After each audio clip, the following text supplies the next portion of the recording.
Ah, the 70s, a time of incredible change, a vibrant culture, and technological experiments that seemed to promise a bright future. The world was about to be transformed, but not all innovations turned out as expected. Today, we're going to take a look at 10 entertainment technologies from the 70s that, well, didn't quite work out. From promising gadgets to revolutionary devices, these technologies tried, but failed to capture the public's heart. Get ready for a trip down memory lane. Let's get started. In the 70s, the battle for home video supremacy was fought between Betamax and VHS.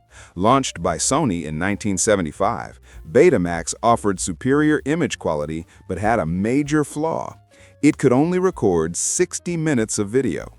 Meanwhile, VHS, developed by JVC, offered up to 120 minutes of recording and was more affordable.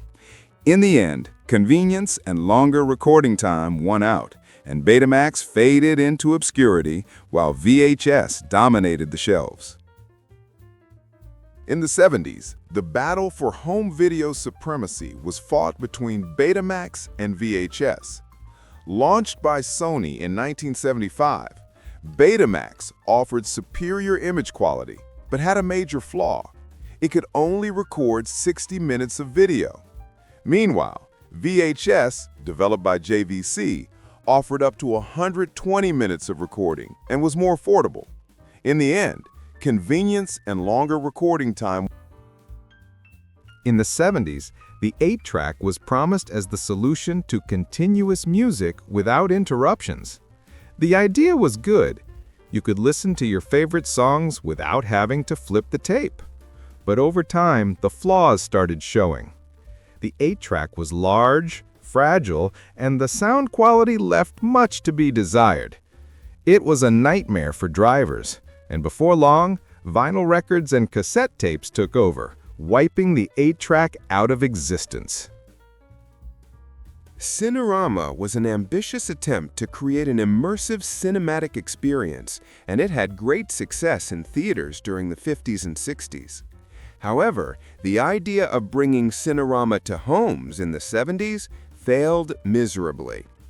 To set up the 180-degree curved screen, you'd need a massive wall and a fortune. The prices were exorbitant, and the technology was too complex for most people. In the end, Cinerama never managed to conquer the home market, while traditional TVs reigned supreme. In the 70s, arcades were booming, but some tried to go beyond the joystick. With the idea of virtual reality, a few arcade games attempted to create an immersive world for the player. But with primitive graphics and systems that only gave people headaches, these virtual reality games were a huge failure. The concept of VR was still decades away from being a functional technology, and these early attempts faded into history. In the 70s, the video disc emerged as a way to watch movies at home with better video quality than VHS. The concept seemed promising. A large disc with movies recorded on it, just like a vinyl, but the video disc was enormous, expensive, and the video quality, although better than VHS, didn't attract enough consumers. Soon, the video disc vanished, giving way to VHS, which was cheaper, more durable, and practical.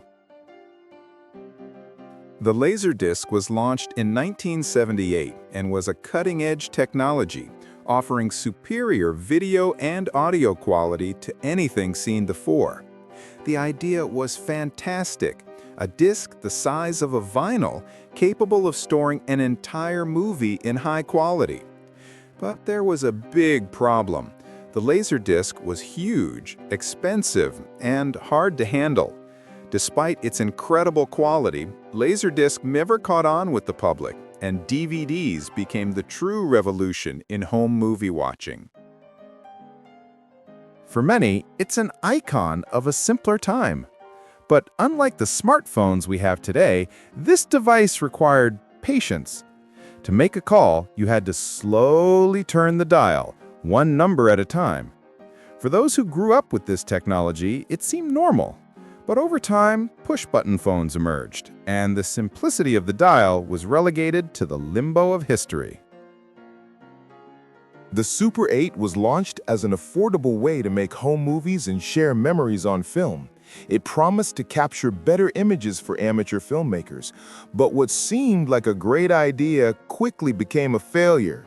The image quality was poor, and the films deteriorated over time. Despite this, the Super 8 became a symbol of nostalgia, with homemade films that captured the spirit of the era. The VCR was a big step forward for home entertainment, allowing people to record TV shows and watch movies at their convenience. But in the early days, VCRs were incredibly complicated to use. If you wanted to program the VCR to record a show, you had to navigate a jungle of buttons and confusing settings. It was common for people to miss the program they wanted to record, or worse, record something wrong. Still, these VCRs created a market that would grow to become the heart of home movie watching in the 80s. The 70s were a time of great technological attempts. Some of these inventions tried to change the way we lived and entertained ourselves, but not all of them succeeded. Today, these technologies remind us of how innovation can be both brilliant and frustrating. If you enjoyed this nostalgic dive, don't forget to like the video, share your own memories in the comments, and subscribe for more time-traveling fun. See you next time!